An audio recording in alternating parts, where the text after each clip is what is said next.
You're not losing your soulmate. You're letting your habits chase them away. See, everybody wants the one. Everybody is praying, God, send me my person. But what if I told you God already has? And you're missing them because you're too busy making the same 3 deadly mistakes that keep love locked outside your door. Don't tell me you're waiting on a blessing if your behavior is blocking it. You think it's about God's timing. Maybe it's about your training. You think it's about finding the right person. Maybe it's about becoming the right person. Let's talk about the 3 things you're doing right now that are pushing your soulmate further and how to flip it so they start coming closer. You're not fooling not your soulmate, not your friends, and certainly not God. The version of you that you post online, the one that always has a filtered smile, a motivational quote in the bio, and the illusion that life is perfectly put together, that's not the version God is trying to bless. And it's definitely not the version your soulmate is searching for. Let me say this loud and clear. Stop hiding behind perfection. Because perfection isn't attractive. It's intimidating, it's not inviting, it's isolating.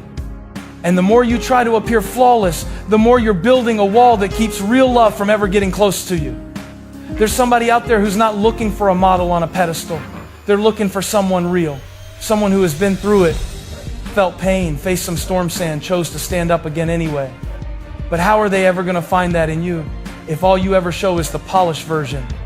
Let me take you into a real life example. There was a girl who worked hard, looked perfect on the outside, hair always done, makeup always on point, captions always clever. She went on dates but never connected.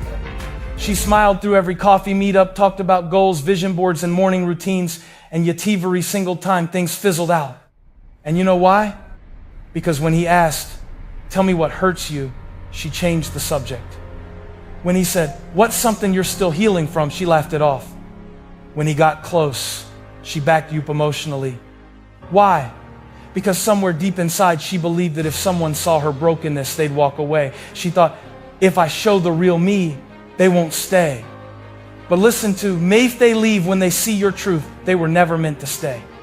You don't need someone who falls in love with your mask. You need someone who sees your mess and says, I'm not scared of this, I've got some mess too. The truth is, you don't attract your soulmate through pretending to be perfect. You attract them through being authentic. You know what's attractive? Vulnerability. You know what's magnetic? Honesty. You know what builds connection? Saying, I'm still figuring it out, but I'm trying every day. Because love doesn't grow in your highlight reel, it grows in your behind the scenes. You're not auditioning for a role, you're building a relationship. Stop performing. Start presenting the version of you that actually breathes and bleeds.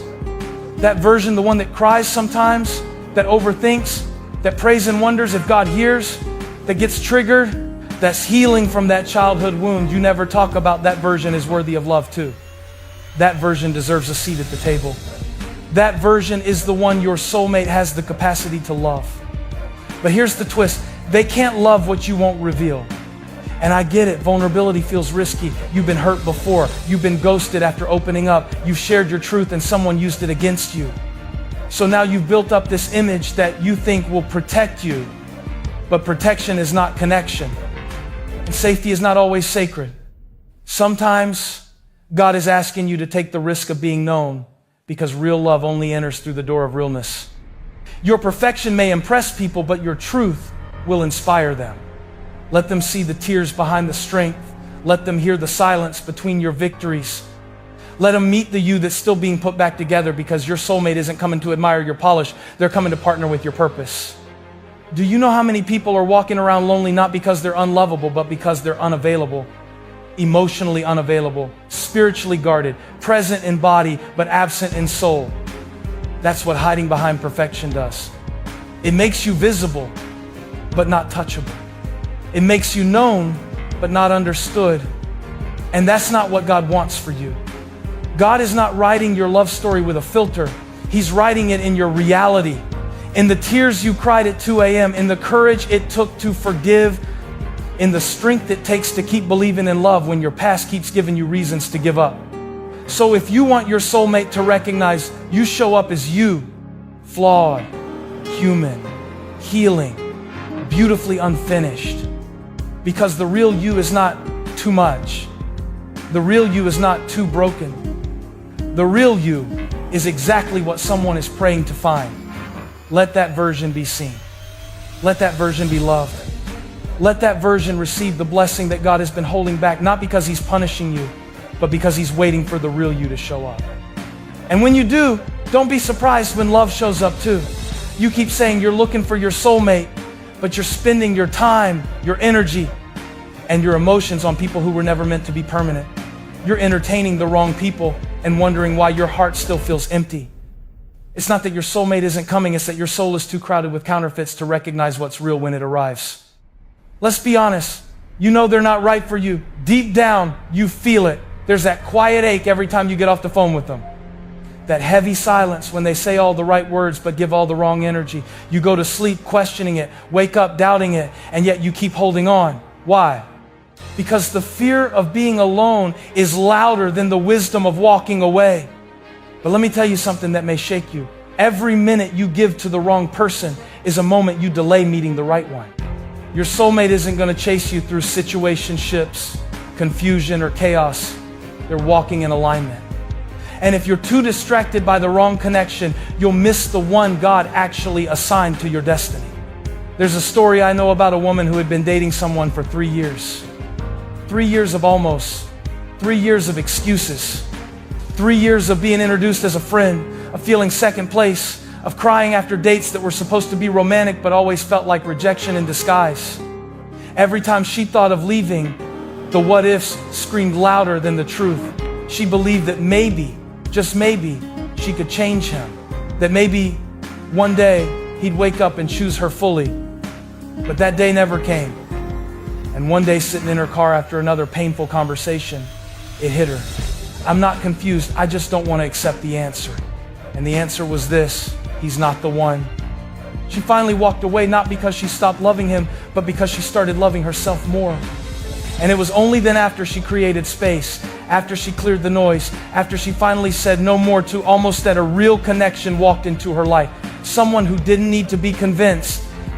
Someone who didn't need to be reminded of her worth. Someone who saw her, chose her, and never made her question it. That's what happens when you stop chasing the wrong people. You create room for the right one to find you. But the enemy loves to keep you stuck in cycles of counterfeit love, because he knows if you stay distracted, you'll never discover divine alignment. So he sends people that look good, feel good, say the right things, post the right pictures, but behind all that charm is confusion, control, and chaos. It's not love, it's lust wrapped in a pretty package. And you keep unwrapping it, hoping this time it will be different. Let me help you break that cycle today. Stop chasing people who only want access to your body but not your soul. Stop running after people who breadcrumb you with attention but starve you of affection. Stop investing in connections that drain your spirit and call it chemistry. Your soulmate is not going to require constant convincing. Your soulmate is not going to gaslight your gut feeling. Your soulmate is not going to keep you in limbo while they figure things out. You've got to start seeing your time, your love, your attention as sacred space, because it is. And not everyone deserves access. Not everyone deserves to know the soft parts of you. Not everyone should be allowed into your world, especially when they come with chaos in their hands. Here's the truth. The wrong people are lessons, not lifelong partners. And sometimes the lesson is not about theme, it's about you learning to walk away. You cannot pray for peace and keep entertaining confusion. You cannot ask God for alignment while giving your loyalty to someone who's clearly not your assignment. God doesn't work in confusion. And love, real love, and ever comes with a question mark. It comes with clarity. So today, you have to choose. Will you keep running after the wrong one and risk missing the right one? Or will you finally close the door on what's breaking your heart and start preparing your heart for what's meant to build it? Because your soulmate is not hiding. They're not lost. They're not unreachable. But they may be delayed because God is waiting for you to finally release the wrong so He can reveal the right. Your soulmate isn't sent to save you from loneliness. They're sent to partner with your purpose. But purpose doesn't flourish in toxicity. You keep asking God for a soulmate, but you keep living like love is supposed to be the reward for being desperate. You think that by constantly chasing it, begging for it, and obsessing over it, you're somehow going to speed it up. But let me ask you something honest. If love has become your obsession, where does that leave your identity? You see, here's the hard truth nobody really wants to say out loud. You've made love your idol. You've convinced yourself that life doesn't start until they show up, that you're not complete without them, that your story is still on pause because your soulmate hasn't entered the scene. But what if I told you that your obsession with love is actually what's delaying it? Because anything you idolize, you give power to, and what you give power to has control over your peace, your worth, and your decisions. Let's take it to everyday life. You meet someone, they text you consistently for 3 days straight, and suddenly you're smiling again. You're recharged, hopeful, you believe again. But then day 4 comes and there's silence. No message, no call. And just like that, your mood collapses.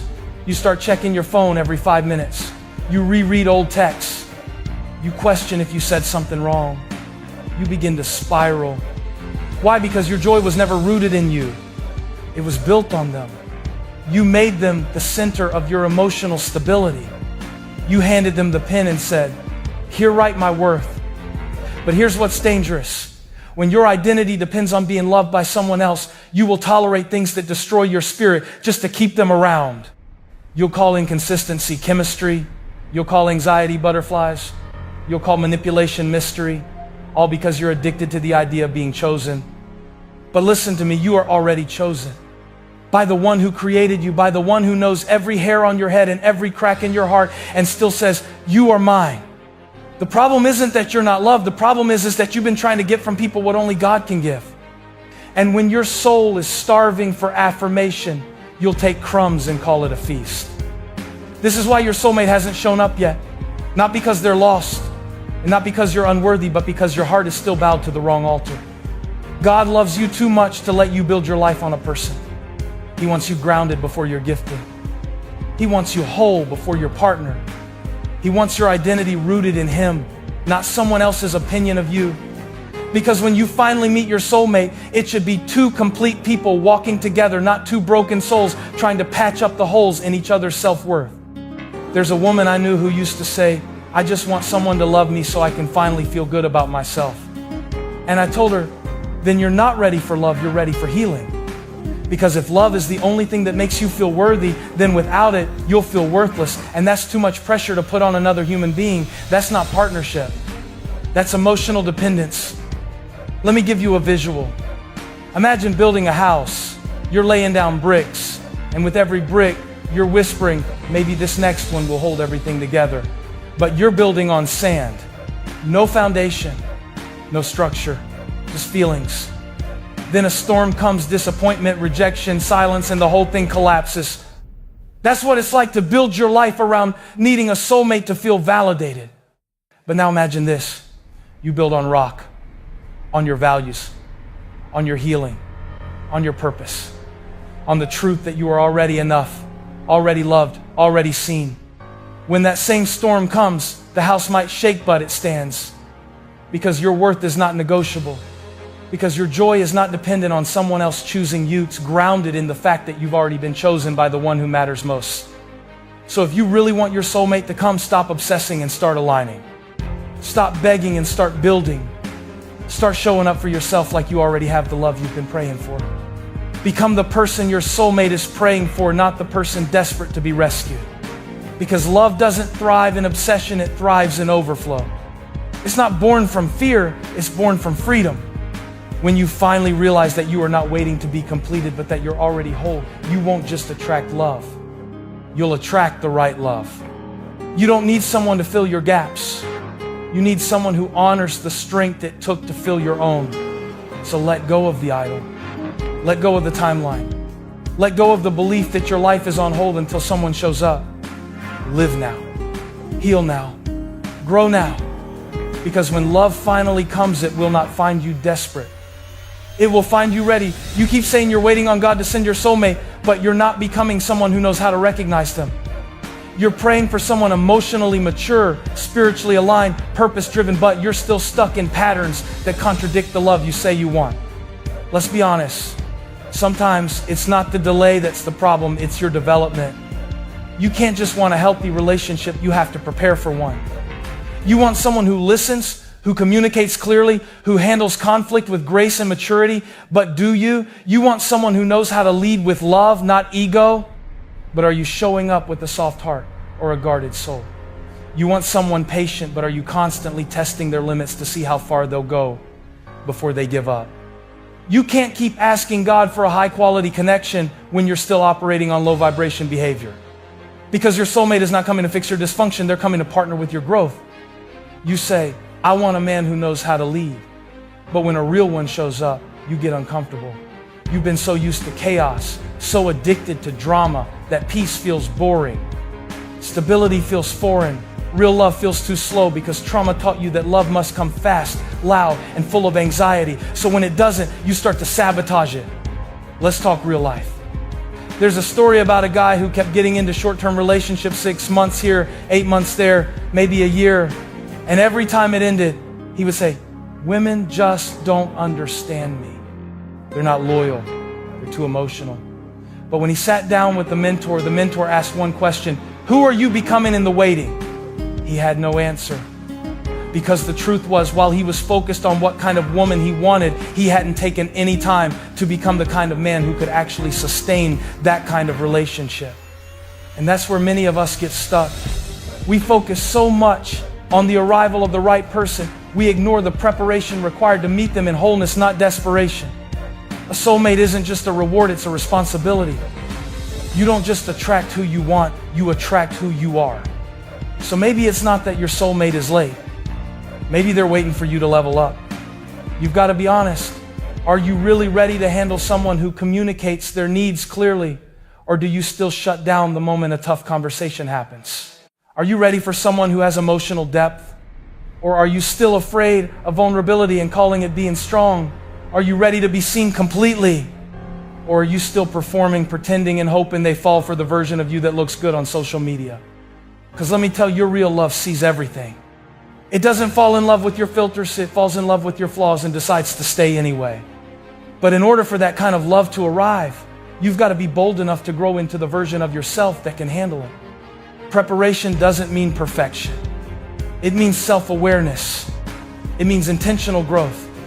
It means doing the deep internal work so that when your soulmate comes, they don't find a fractured foundation, they find a partner who's built on truth.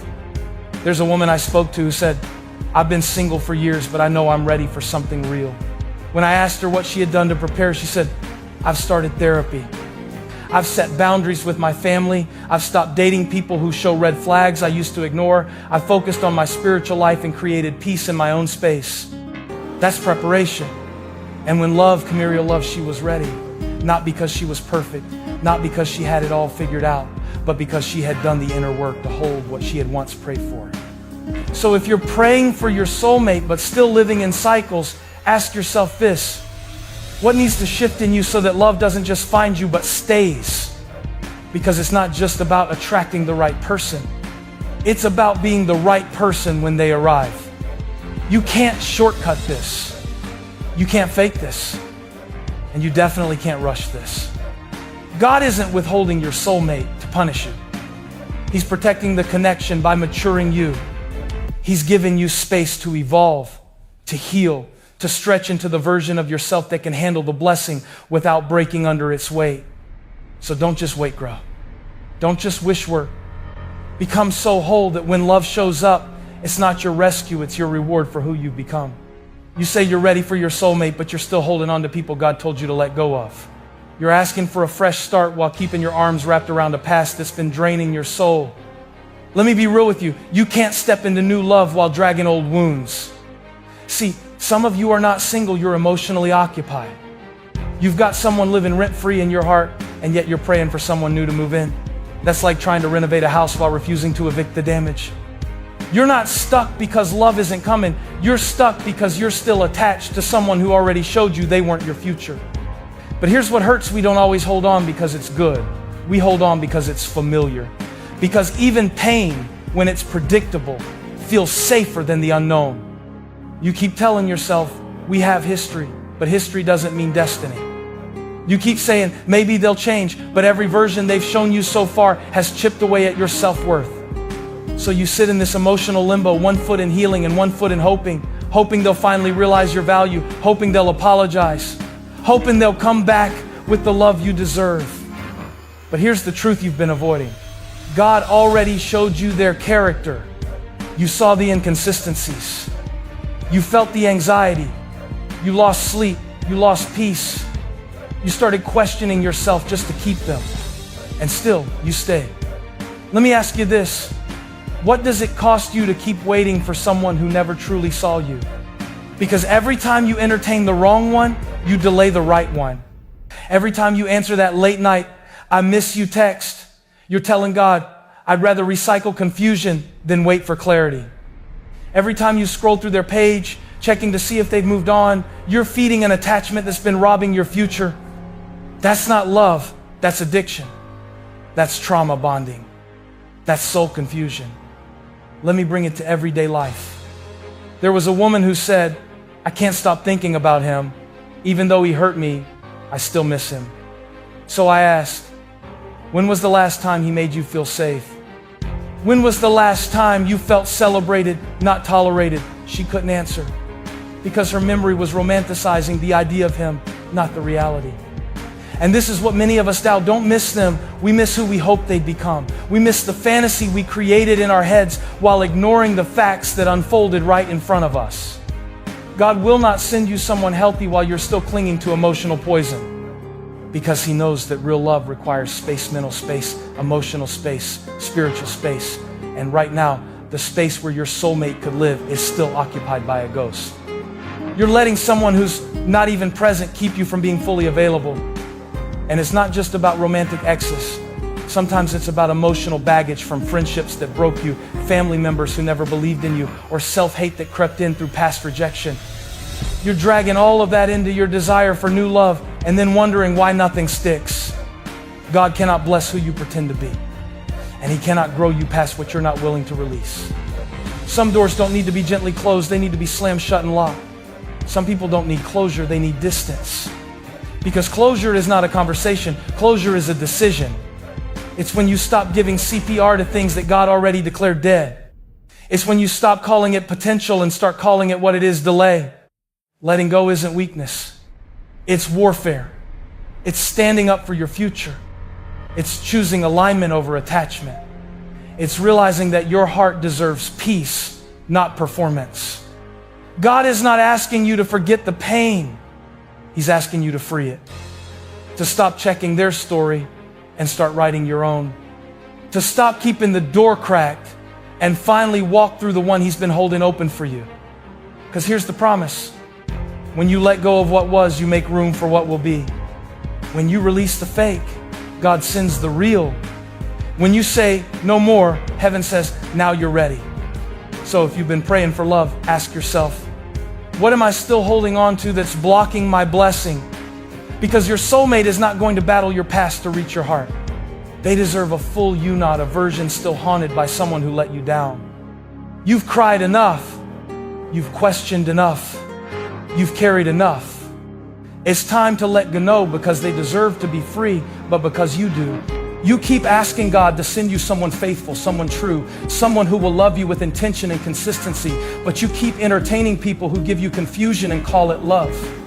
You've been accepting inconsistency as if it's normal, and now your heart has started to believe that unpredictability is a form of passion. But let me tell you something. Love is not supposed to feel like a guessing game. Some of us have been taught to mistake anxiety for affection. The rush of waiting for a text, the high of finally being noticed after being ignored, the thrill of temporary attention. But here's the truth. Love doesn't play hide and seek. Real love doesn't keep you guessing. Real love doesn't leave you wondering where you stand. Real love is consistent. It's intentional. It shows up on time, with clarity and with heart. You deserve more than a maybe. You deserve more than someone who loves you on Monday and forgets about you on Friday. You deserve more than breadcrumb attention where they give you just enough to keep you hanging, but never enough to feel secure. And yet many of us stay in those cycles. Why? Because we've normalized emotional starvation. We've grown so used to being underloved that when real love tries to show up, it feels uncomfortable, foreign, too quiet, too safe. But chaos isn't chemistry. That nervousness in your stomach every time they leave you on red isn't love. It's trauma. That uncertainty you feel when they disappear and come back like nothing happened isn't mystery, it's manipulation. And the fact that you're exhausted trying to prove you're worthy of consistent attention isn't a relationship, it's survival mode. You deserve more than a maybe. You deserve more than someone who loves you on Monday and forgets about you on Friday. You deserve more than breadcrumb attention where they give you just enough to keep you hanging, but never enough to feel secure. And yet many of us stay in those cycles. Why? Because we've normalized emotional starvation. We've grown so used to being underloved that when real love tries to show up, it feels uncomfortable, foreign, too quiet, too safe. But chaos isn't chemistry. That nervousness in your stomach every time they leave you on red isn't love. It's trauma. That uncertainty you feel when they disappear and come back like nothing happened isn't mystery. It's manipulation. And the fact that you're exhausted trying to prove you're worthy of consistent attention isn't a relationship, it's survival mode. Let's take it to everyday life. There was a girl who kept talking to this guy who would only call her at night.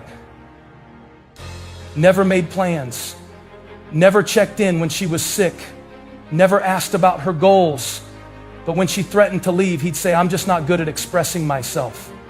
And every time she wanted to walk away, he'd drop just enough charm, just enough sweetness, just enough vulnerability to reel her back in.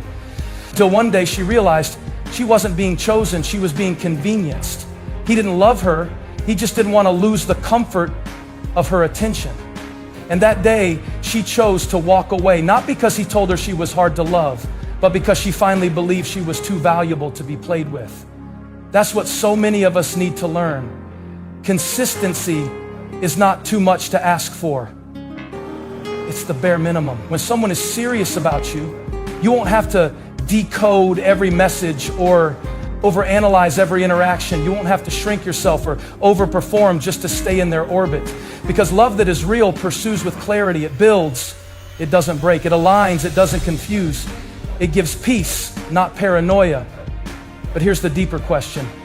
Why do you keep entertaining people who don't choose you? Because sometimes it's not just about them. Sometimes it's about what you believe you deserve. And if deep down you don't believe you're worthy of steady, intentional love, you'll keep settling for short bursts of attention that validate your presence but destroy your peace. You'll keep trying to fix them instead of facing yourself. You'll say, but they have potential. But here's the truth. You can't build a future on someone's potential while they keep giving you the present version of their neglect. You've got to decide, are you going to keep answering every hey stranger message that shows up when they're bored? Or are you going to hold space for someone who sees you, values you, and chooses you without games? You've got to believe that love doesn't have to feel like a war zone, that peace is possible, that real, deep, steady love isn't found in mixed signals. It's found in mutual growth, consistent effort, and unwavering clarity. So the next time someone shows you inconsistency, don't make excuses. Make an exit. Because your heart is too sacred to be a playground for confusion. And your soulmate isn't going to play hide and seek with your heart. They're going to show up clearly, consistently, and completely. You keep praying for a soulmate, but every time life starts to stretch you, you shut down. Every time growth knocks on your door, you hide behind fear. And here's the hard truth most people don't want to hear. God is not just preparing your soulmate for you, He's preparing you for your soulmate. And that preparation won't happen in your comfort zone. It happens in your process. See, we love the idea of love, but we don't always love what it takes to sustain love. We want the fairy tale, but we don't want the formation.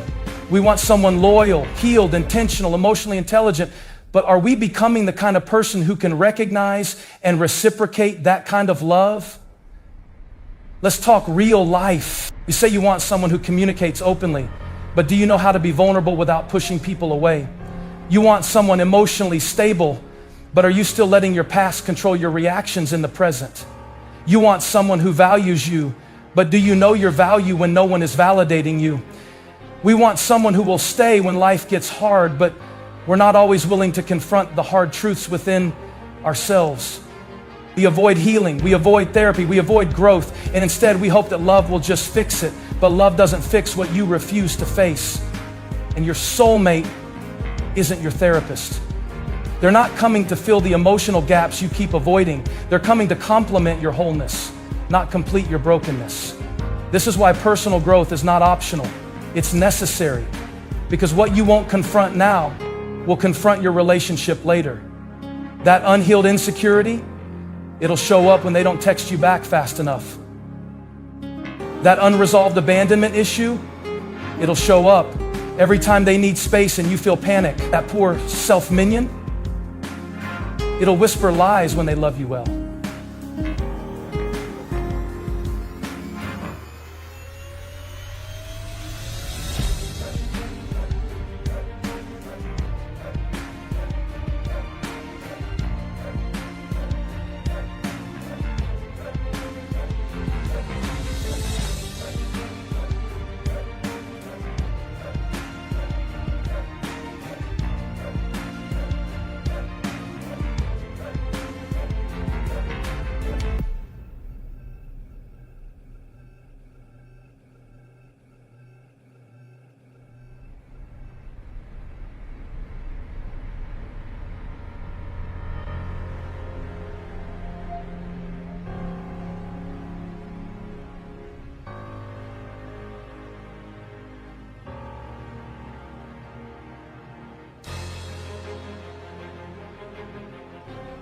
Growth is uncomfortable, yes, but stagnation is destructive. I remember a man once said, I keep meeting women who aren't ready. But after some reflection, he realized he wasn't ready either. He didn't know how to be present. He kept chasing peace, but running from healing.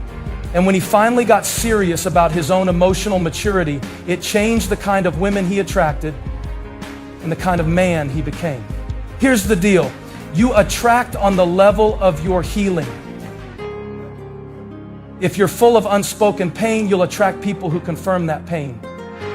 If you're emotionally reactive, you'll attract drama instead of direction. If you fear being alone more than being mistreated, you'll settle for attention instead of love. But when you start to heal, you stop chasing things that harm you. When you grow, you develop discernment. You can spot the red flags you used to ignore. You learn the difference between chemistry and chaos instead of waiting to be rescued. So if you want your soulmate to be emotionally available, healed, honest, and spiritually aligned, ask yourself this: am I becoming that person too? Because love meets you at the level of your preparation, not your potential. That means showing up for yourself every day. It means getting honest about the places that still hurt. It means doing the inner work when no one's clapping, when no one's watching, when it's just you and God, and the silence of your own growth. And the beautiful thing is this: growth doesn't just prepare you for love, it protects it. When you've done the work, you don't bleed on the person who didn't cut you. You don't demand from your soulmate what your past failed to give. You don't sabotage something real out of fear.